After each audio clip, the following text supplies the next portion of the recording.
विघ्नहर्ता श्री गणेश, श्री गणेश, श्री गणेश। वाह वाह, क्या युक्ति अपनाई है। भगवान का नाम ले दो, क्योंकि भगवान तो साक्षी बनकर आ ही नहीं सकते ना।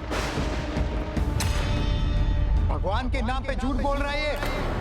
हाँ, ऐसे दुष्ट को तो यहाँ से बाहर निकाल देना चाहिए। बाहर निकाल देना चाहिए। अपने स्वार्थ के लिए भगवान और उनके नाम का प्रयोग करने में इसे लज्जा भी नहीं आई। मैंने कहा था ना कि एक दिन इसका सत्य उजागर होकर ही रहेगा। देखो, सब देखो, दूसरों की पूजा में हस्तक्षेप कर पहले सबको मिथ्या झूठा ज्ञान दिया और अब इसे झूठ बोलने में तनिक भी संकोच नहीं हुआ। इसे तो मंदिर में प्रवेश करने से रोक देना चाहिए। प्रभु श्री जगन्नाथ जी की मंदिर की ध्वजा प्रतीक है इस बात का, जब भगवान के सच्चे भक्त के विरुद्ध सारा संसार हो जाए तो भगवान स्वयं उसका साथ देते हैं। तो कहो ना उनसे, वो आ जाए यहाँ तुम्हारा साथ देने, बन जाए तुम्हारे साक्षी। तुम ही कहते हो ना, भगवान के मंदिर में मूर्त नहीं है, साक्षात भगवान विराजमान है। तो बुलाओ उन्हें, इसी बहाने हम भी उनके दर्शन ले लेंगे। यदि आप सभी की यही इच्छा है तो मैं अपने प्रभु वृंदावन बाके बिहारी गोपाल जी को बुलाऊंगा। वो अवश्य आएंगे मेरा साक्षी बनने के लिए। तो मैं अपने प्रभु वृंदावन बाके बिहारी गोपाल जी को बुलाऊंगा। वो अवश्य आएंगे मेरा साक्षी बनने के लिए।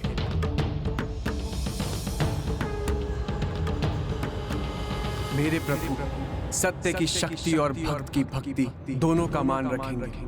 वो अवश्य आएंगे, प्रमाणित कर देंगे कि मेरा एक एक शब्द सत्य है।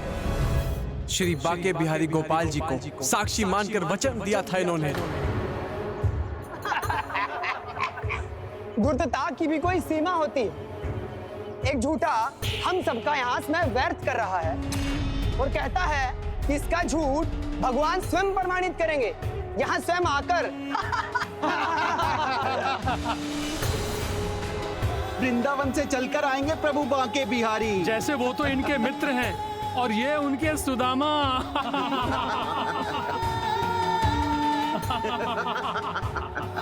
क्या करूं, कैसे रोकूं मैं ये सब। प्रभु, अब आप ही इनकी गुहार सुन सकते हैं। चलो अब अपनी हट छोड़ो, नहीं तो अपने साथ साथ प्रभु का भी उपवास कराओगे। तनिक एक विचार करो, एक दरिद्र और मंदबुद्धि व्यक्ति को मैं अपनी पुत्री सौंपूंगा? ऐसी मैं कल्पना भी नहीं कर सकता। इसका वचन दूंगा मैं? कदापि नहीं। चलो मान लो कि झूठ कहा था तुमने, मैं तुम्हें क्षमा कर दूंगा। क्षमा मुझे नहीं, आपको मांगनी चाहिए प्रभु श्री गोपाल जी से। आप भी तो भक्त हैं, फिर असत्य क्यों कह रहे हैं? लो जी, ये शांत नहीं रहेगा, वही दोहराता रहेगा। जैसे भगवान श्री गोपाल जी इसके लिए ही बैठे हैं। ये जाएगा, वो इसके पीछे पीछे चले आएंगे। कोई किसी को धोखा दे तो धोखा खाने वाले को सभी मूर्ख मान लेते हैं, किंतु ऐसा नहीं है। उसने तो केवल एक ही भूल की, किसी पे अत्यधिक विश्वास करके, किंतु उसका विश्वास तोड़कर उसे धोखा देने वाले ने जो भूल की वो क्षमा के योग्य नहीं है। स्मरण रखिएगा आप सभी, समय की चक्की धीमी अवश्य चलती है किंतु पीसती बहुत ही महीन है। सत्य और झूठ का भेद स्पष्ट कर देती है। वो होगा, अवश्य होगा। फिर आप चाहे मेरा जितना भी अपमान कर लीजिए, किंतु मैं प्रभु का अपमान नहीं सहूंगा।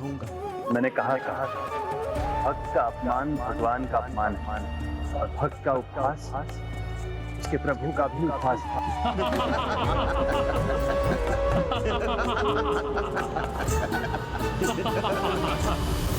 रुको कान्हा,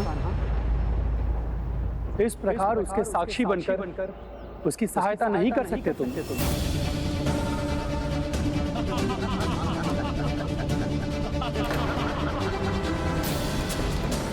ये धनंजय की भक्ति की तुम पर उसके विश्वास की परीक्षा है। जहां सभी लोग उसका अपमान कर रहे हैं, उसका उपहास बना रहे हैं, तब भी क्या वो तुम्हारे प्रति निष्ठावान बना रहेगा? अभी भी तुम्हारे होने पर उसका ऐसा ही विश्वास बना रहेगा कान्हा?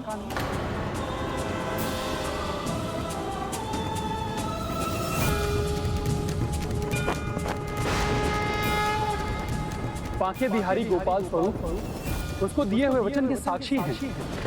इसलिए यदि वो अब भी यही मानता है कि मंदिर के भीतर बस तुम्हारी मूर्ति नहीं बल्कि साक्षात तुम हो, तो उसे जाकर वृंदावन से अपने गोपाल को लाने दो कान्हा।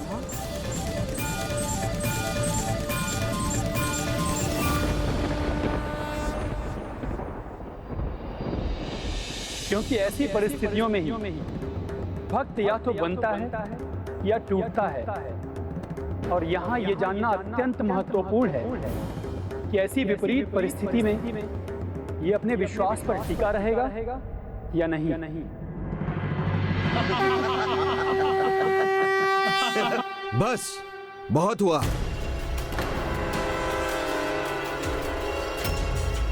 सरपंच जी, अब तो विश्वास हो गया होगा ना आपको? ये झूठा है, धूर्त है। मैं सरपंच हूं, सबकी सुनना मेरा कर्तव्य है। इसका विश्वास भले ही काल्पनिक लगता हो, किंतु जो भी है उसे प्रमाणित करने के लिए एक अवसर तो देना ही होगा ना इसे। धनंजय, मैं तुम्हें 2 माह का समय देता हूं। जाओ, ले आओ अपने गोपाल जी को। यदि उनके चरण भी यहां इस क्षेत्र में पड़ गए तो मैं मान लूंगा कि तुमने जो कहा वो सत्य था। और तब ब्रह्म शर्मा जी को पूर्ण सम्मान के साथ तुम्हें अपना दामाद बनाना होगा।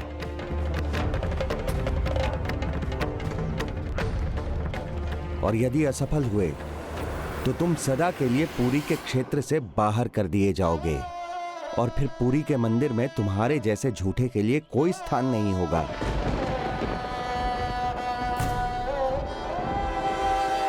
बस अब 2 माह की बात है, फिर पिताजी के वचन की चर्चा करने वाला ही कोई यहाँ नहीं रहेगा।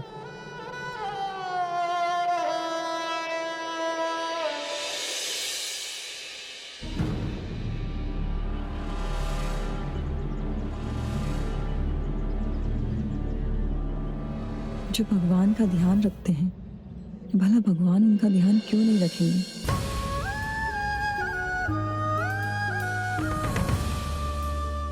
ये कैसा न्याय है गजानन? झूठ बोल रहे थे ब्रह्म शर्मा और सभी झूठा मान रहे थे धनंजय को। झूठ को नहीं, प्रमाणित करने की आवश्यकता तो सत्य को होती है पुष्पदंत जी। इसलिए झूठ का प्रचलन अधिक सरल होता है और सत्य को संघर्ष करना पड़ता है। यही कलयुग की रीति है। किंतु ये भी सत्य है कि सत्य के अनुयायी को हराना कठिन है। सत्यम कश्चाति वर्तते। सत्य विचलित हो सकता है किंतु पराजित नहीं।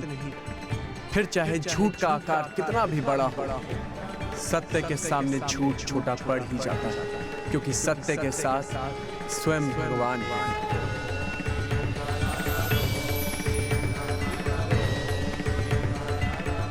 फिर क्या हुआ गदाधर जी? स्वयं को सत्य प्रमाणित करने के लिए भक्त धनंजय ने क्या किया? सत्य की लो भक्ति के लो के समान होती है। वो जग जाए तो मनुष्य सब भूल जाता है। अपनी कठिनाइयां, बाधाओं की चिंता को छोड़ अड़िग संकल्प ले लेता है, और फिर मनुष्य वो कर जाता है जो असंभव होता है। बस धनंजय ने भी वही किया। बिना भोजन, बिना तैयारी, बिना किसी संगी साथी के निकल पड़ा पुनः वृंदावन की यात्रा पर, जिसके मार्ग से वो भली भांति परिचित था।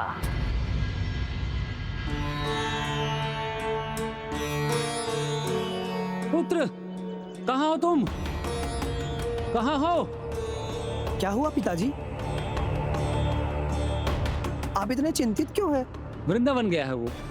धनंजय को पुजारी जी ने और कुछ अन्य लोगों ने वृंदावन जाते देखा है। सत्य के पुजारी को पुजारी जी ने सत्य की साधना के लिए जाते देख लिया, तो इसमें भला कैसी चिंता? तो उसे जाने दीजिए ना पिताजी, आप भी व्यर्थ चिंता कर रहे हैं। किंतु पुत्र, आप विश्राम कर लीजिए, आइए।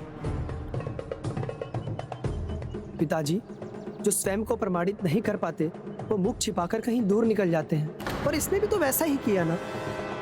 आप देख लेना, अब उसके दर्शन कभी नहीं होंगे। और वो वृंदावन गया भी है तो बिना भोजन और पानी के इतनी लंबी और कठिन यात्रा कैसे तय करेगा? या तो मार्ग में ही भटक जाएगा या भूखा प्यासा अपने प्राण त्याग देगा।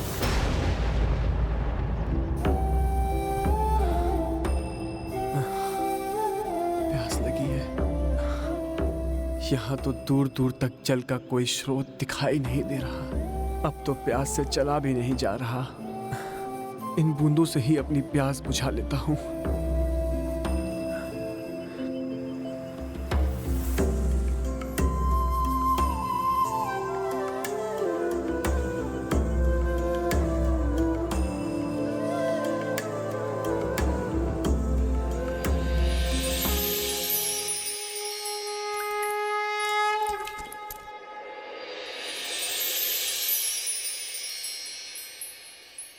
उसका विचार कर, आप चिंता मत कीजिए पिताजी।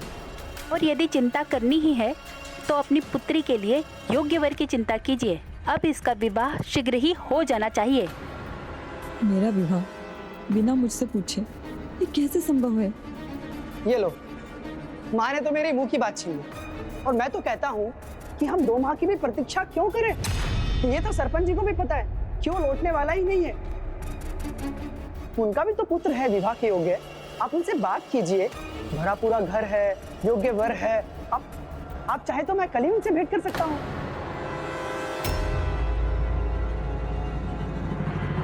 यही ठीक है। नहीं पिताजी,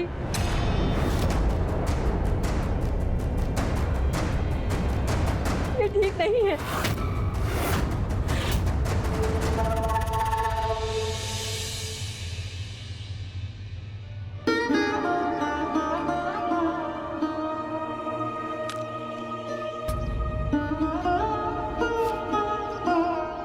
ये फल तो कड़वा है, कोई बात नहीं, मैं बिना खाए ही आगे बढ़ जाऊंगा।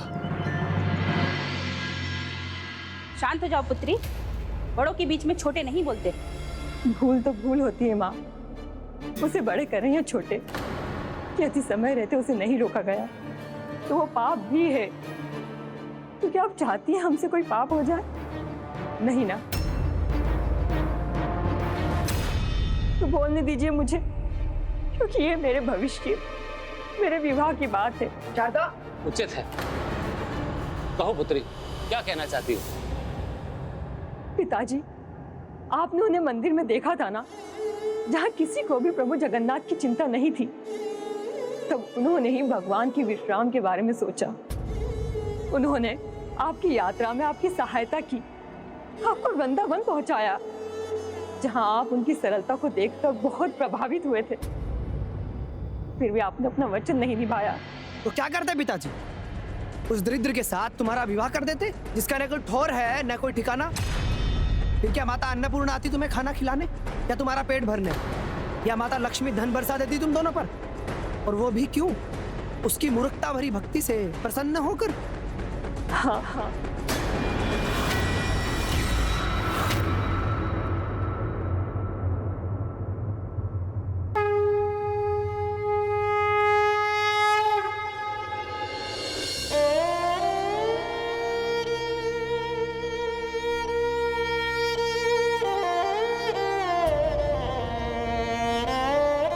ये फल पका हुआ लग रहा है, इसे उठाकर खा लेता हूँ, कम से कम भूख तो मिटेगी।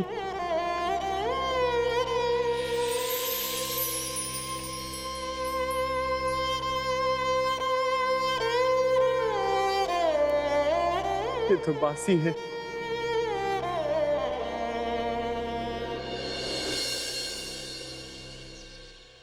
मूर्खता तो हम करते हैं भैया, जो भगवान में ही भेद कर लेते हैं। उन्हें और उनकी कृपा को एक नहीं समझते। क्योंकि भक्त भगवान के एक स्वरूप की भक्ति करता है तो उनके सभी स्वरूपों में से उनकी कृपा को साध लेता है। इसलिए आप उचित कह रहे हैं भैया। स्वयं माता अन्नपूर्णा और माता विमला देवी कभी भी अपने सच्चे भक्तों को भूखा नहीं रहने देंगी। स्वयं माता अन्नपूर्णा और माता विमला देवी कभी भी अपने सच्चे भक्तों को भूखा नहीं रहने देंगी। और ये भी सत्य कहा है आपने भैया सत्य प्रकाश। माता लक्ष्मी देवी अर्थात माता वैभवी देवी कभी भी अपने भक्तों को सुख और समृद्धि से वंचित नहीं रहने देंगी। कभी भी अपने भक्तों को सुख और समृद्धि से वंचित नहीं रहने देंगी।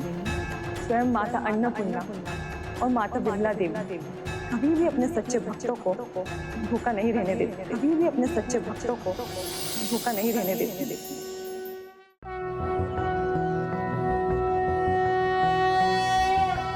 त्वं स्वाहा त्वं स्वधा त्वं हीव षट्कारः स्वरात्मिक। आओ पुत्र, भोजन ग्रहण कर लो। ईश्वर के प्रसाद को ना नहीं कहते। अर्धमात्रा स्थिता नित्यायानुच्चार्या विशेषतः त्वमेव संध्या सावित्री त्वं देवी जननी परा त्वयैतत् धार्यते विश्वं त्वयैतत् सृज्यते जगत्। ये ऐसा भक्त जिन पे सभी प्रभु और माताओं की दया दृष्टि हो, उसे अधिक समय तक कोई कठिनाई सहनी नहीं पड़ती। कलयुग है जी, घोर कलयुग है। मान गया मैं। उस झूठे ने पहले पिताजी को प्रभावित करके उनसे वचन ले लिया और अब अपने झूठ के जाल में तुम्हें भी फंसा लिया। किंतु तुम जो भी मानो, मैं उस धूर्त की धूर्तता को कभी सफल नहीं होने दूंगा। मैं कल ही वर पक्ष वालों को आमंत्रित करता हूँ। अब ये विवाह अति शीघ्र होना चाहिए, नहीं तो वो दरिद्र धनंजय स्वयं तो भूखा प्यासा अपने प्राण त्यागेगा ही, ये भी उसके साथ साथ भूखी प्यासी अपनी जान दे देगी।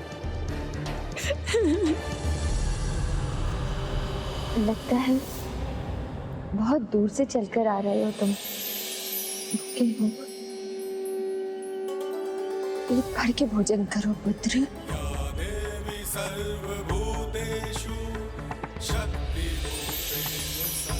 माता, ये आप मुझे दे दीजिए।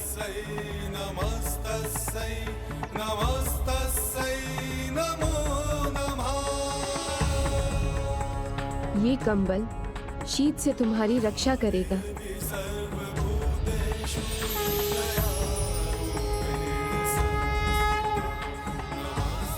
अद्भुत, स्वयं माताओं ने आकर भक्त धनंजय का ध्यान रखा। उचित ही तो कहा था शारदा ने। जब कोई भक्त अपने आराध्य की सच्ची भक्ति करता है तो सभी देवताओं की कृपा दृष्टि उस पर भी होती है, क्योंकि एक भगवान की भक्ति में सभी की भक्ति निहित है। क्योंकि सभी भगवान एक हैं, एक ही परम ब्रह्म या पराशक्ति हैं, और भगवान को प्रसन्न करने के लिए भक्त की भक्ति ही पर्याप्त है। माता, आप दोनों सुबह से सेवा करते करते थक गई होंगी। मैं आपके चरण दबाकर इस आश्रम को स्वच्छ कर आपकी सेवा करने का इच्छुक हूँ। किंतु पुत्र, तुम्हें कहीं जाने में देर तो नहीं हो रही है ना? मैं तो अपने प्रभु श्री बाके बिहारी गोपाल जी के पास जा रहा हूँ, उन्हें अपने साथ लाने के लिए। क्या हुआ? आप दोनों इतने चकित क्यों हो गए? वो आएंगे, वो अवश्य आएंगे। उन्हें आना ही पड़ेगा मेरा साक्षी बनने के लिए। प्रभु के साथ पंचायत के सामने प्रस्तुत होने में अभी समय है मेरे पास, और प्रभु श्री बाके गोपाल जी मेरे साथ हैं। वो किसी भी उचित कार्य में देरी नहीं करेंगे। आप दोनों अपनी सेवा करने की मुझे अनुमति दीजिए माताओं। पुत्र, हम तो यही जानते हैं कि भक्ति ही सबसे बड़ी सेवा है, तो तुम अपनी मधुर वाणी में प्रभु का ही कोई गीत सुन दो।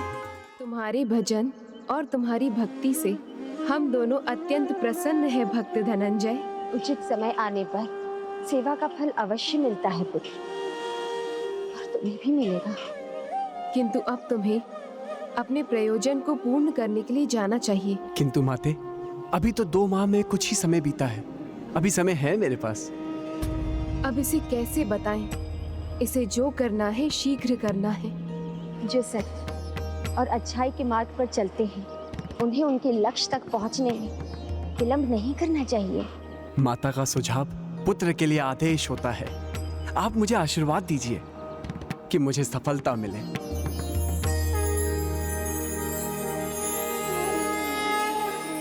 हमारा आशीर्वाद तो सदा तुम्हारे साथ है। तुम्हें इस दिशा में जाना चाहिए। ये वृंदावन का छोटा मार्ग है, तुम्हें पहुंचने में कम समय लगेगा। धन्यवाद माता। मैं अपने प्रभु जगन्नाथ श्री बाके बिहारी गोपाल जी को इसी मार्ग से लेकर आऊंगा ताकि उन्हें कम चलना पड़े।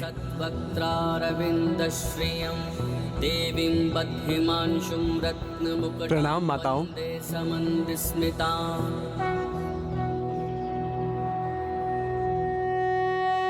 देखा दाऊ, इतना सब हो गया, फिर भी उसे केवल मेरी ही सुविधा की चिंता है। अब तो आपको भी विश्वास हो गया होगा ना दाऊ, उस उपहास से उसके विश्वास पर कोई प्रभाव नहीं पड़ा हो। हाँ, तुमने सत्य कहा कान्हा, किंतु महत्वपूर्ण यह है कि तुम उसके विश्वास की आस को महत्व देते हो या नहीं। कान्हा, तुम्हारी लीला तो तुम ही जानो, किंतु ये मैं अत्यंत विश्वास के साथ कह सकता हूं कि तुम्हारी हर लीला का परिणाम महान ही होता है। दाऊ, अब जो होगा वो इस बात का प्रमाण बनेगा कि जगत में जो कुछ भी होता है, भला अथवा बुरा, उसे कोई देखे ना देखे, किंतु भगवान सदा उसके साक्षी रहे। किंतु भगवान सदा उसके साक्षी रहे। किंतु भगवान सदा उसके साक्षी रहे। शीघ्रता से हाथ चलाओ, देर मत करो, अभी बहुत कार्य बाकी है। चलो सब अपने अपने कार्य समाप्त करो।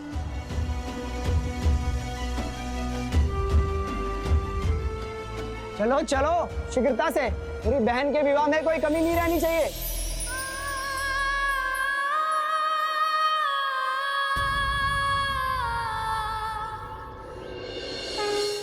आपके भक्त सरल हैं, निर्मल हृदय है उनका। मेरे पिताजी ने भी उन्हीं को मेरा हाथ सौंपने का वचन भी दिया है, तो मेरा विवाह तो उन्हीं से होना चाहिए ना, उनसे नहीं।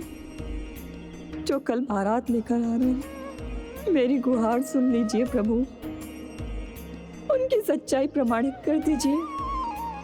वृंदावन का मार्ग यहाँ से लंबा है, किंतु समय रहते किसी भी प्रकार उन्हें यहाँ पहुँचा दीजिए प्रभु, पहुँचा दीजिए। भक्त और भगवान दोनों एक दूसरे में खोए हुए हैं। ये भी भूल गए कि समय बहुत कम है। कान्हा, कुछ और भले ही भूल जाएं सुभद्रा, किंतु अपने भक्त की चिंता, उसका हित भूलना कान्हा का स्वभाव नहीं है। कदाचित हम कान्हा की किसी और लीला से चकित होने वाले हैं सुभद्रा। किंतु दाऊ, समय रहते कोई कार्य न किया जाए तो उसका कोई महत्व नहीं होता। समय किसी की प्रतीक्षा नहीं करता। यदि उसके बीतने के बाद प्रभु स्वयं धनंजय की साक्षी बनने चले गए तो भी कोई लाभ न होगा। प्रभु वृंदावन बाके बिहारी लाल की जय। हे प्रभु, हे गोपाला, आप तो सर्वज्ञाता हैं। आपको तो मेरे यहाँ आने का कारण भी पता होगा। प्रभु, आप मुझे सुन तो पा रहे हैं ना?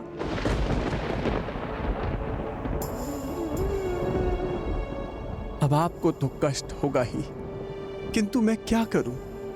आपको साक्षी मानकर ब्रह्म शर्मा जी ने वचन दिया था। प्रभु, अब आपका ही आसरा है। क्या तुम किसी बात से परेशान हो मित्र? मैं तो अपने प्रभु से बात कर रहा हूं। अच्छा अच्छा, करो, मुझे पूरी आशा है प्रभु तुम्हारी बात अवश्य सुनेंगे। आशा क्यों, विश्वास क्यों नहीं? मुझे पूरा विश्वास है, मेरे प्रभु मुझे सुन रहे हैं। यदि वो हमें सुन नहीं पाते तो आप सभी कीर्तन क्यों कर रहे थे?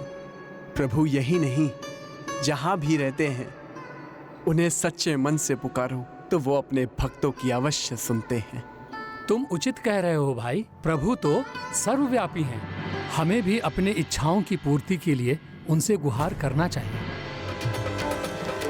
प्रभु, बस मेरी एक ही इच्छा है, मेरा पुत्र मेरी बात नहीं सुनता, उसे थोड़ी सी बुद्धि दे दीजिए प्रभु। इतनी कृपा कीजिए बस। मैं तो बस हे आपके प्रभु, दर्शन चाहता मुझे हूँ। अधिक धन नहीं चाहिए, किंतु इतना भर दे दीजिए कि मेरे परिवार को कोई कमी ना हो। अरे इस कोलाहल में मैं अपनी बात तो मैं भगवान तक पहुंचा ही नहीं सकता।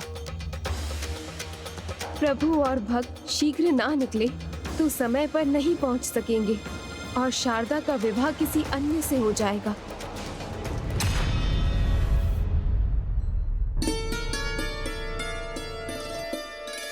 सुनिए सभी,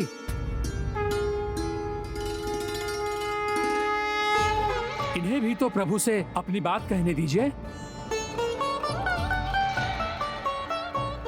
प्रभु, जब से मैं यहाँ से पूरी लौटा हूँ तब से बहुत कुछ घटित हो चुका है।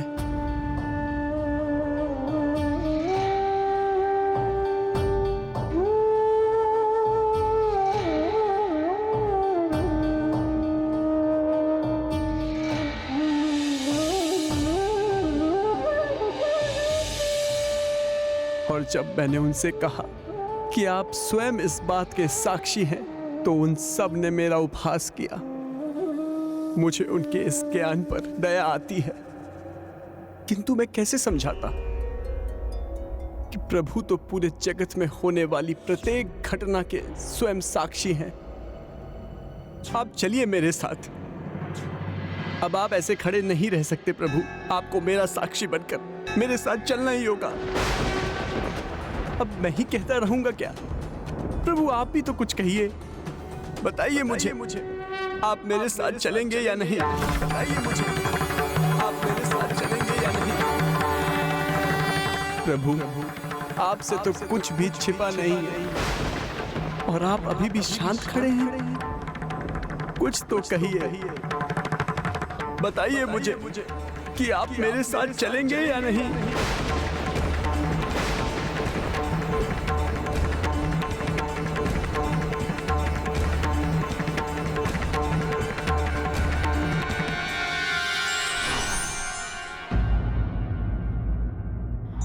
यदि भक्त की विनती में सच्चाई है और भगवान में आस्था है तो भगवान भी अवश्य सुनते हैं।